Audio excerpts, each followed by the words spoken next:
Hello, Mr. Isaac here from Norris Middle School. Today I have a story called The Littlest Emperor. This is by David Sow, and it's illustrated by Olga Marie Palunin.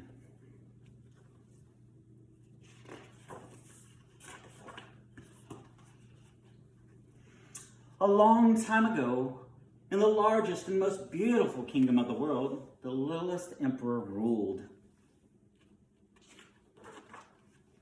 Although he was the littlest of emperors, he had the biggest, kindest, and wisest heart, and always made sure everyone had a warm house, nice clothes, and plenty of good things to eat.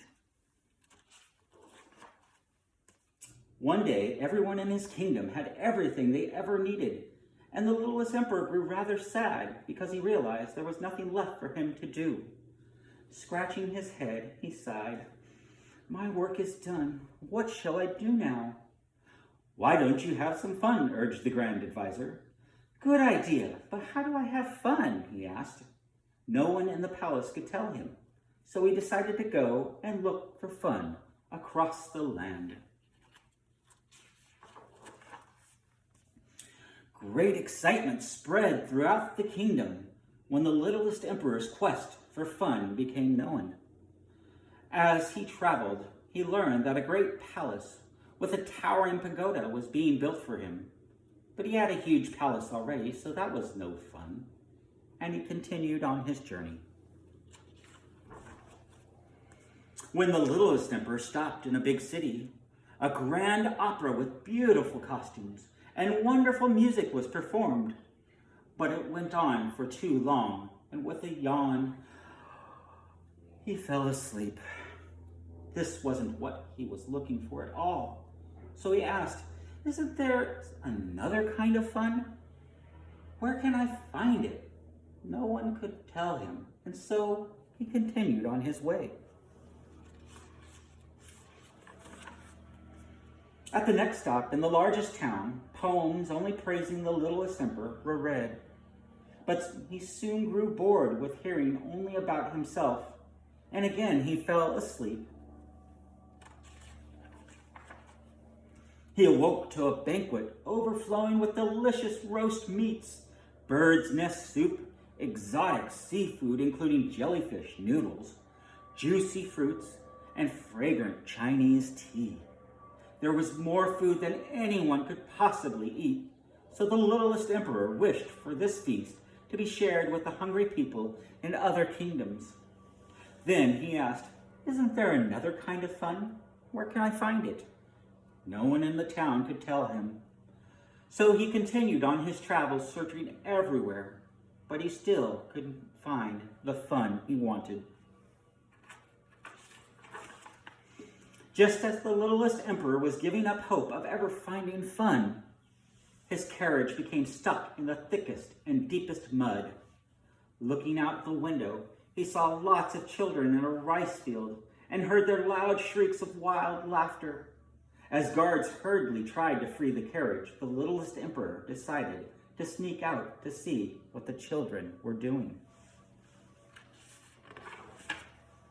Before anyone noticed him, the littlest emperor tossed off his clothes and jumped into the squishy mud with a big smile on his face and headed towards the laughing and shrieking children.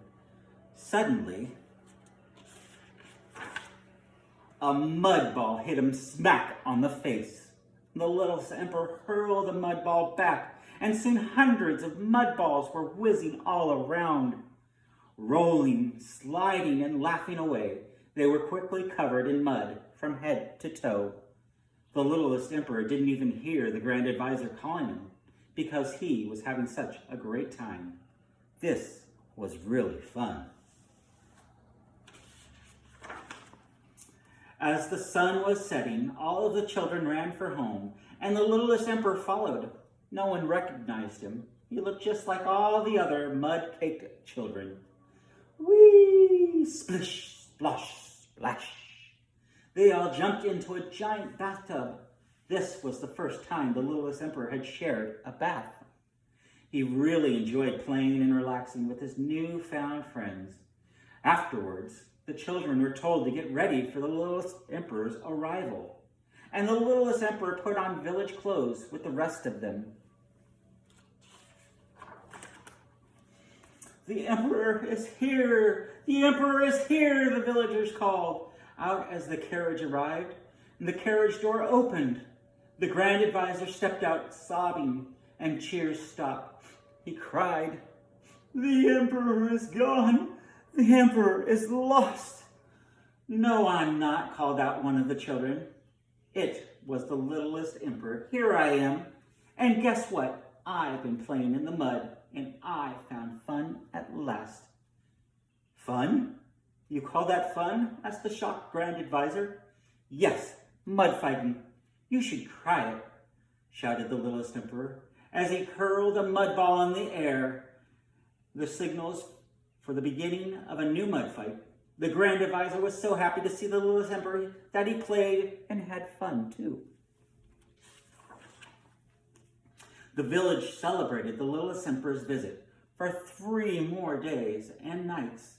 He discovered that there were lots of fun things to see and do. Playing leapfrog, spinning tops, skipping, flying kites. There was a man walking on stilts so high that the littlest emperor could only see the bottom of his feet. Jugglers performed, and the littlest emperor learned how to juggle too. Many times the balls fell on his head. Boom, boom, boom, boom, boom. Boom! The children ran towards the sound of roaring drums and joined a magical dragon dance. The littlest emperor had the time of his life, dancing and jumping all around the village with his friends. Eventually, it was time for the littlest emperor to go home. The grand advisor could hardly believe that it was in the smallest village at the edge of the kingdom that the littlest emperor had found the most fun. The littlest emperor and his newfound friends visited each other for many years to come, and at the same time every year, he returned to the village to celebrate the festival of friendship and fun. A nice little story taking place in China. I hope that you are having fun at this time too, getting out and being able to play and do fun things. Anyways, take care and stay safe.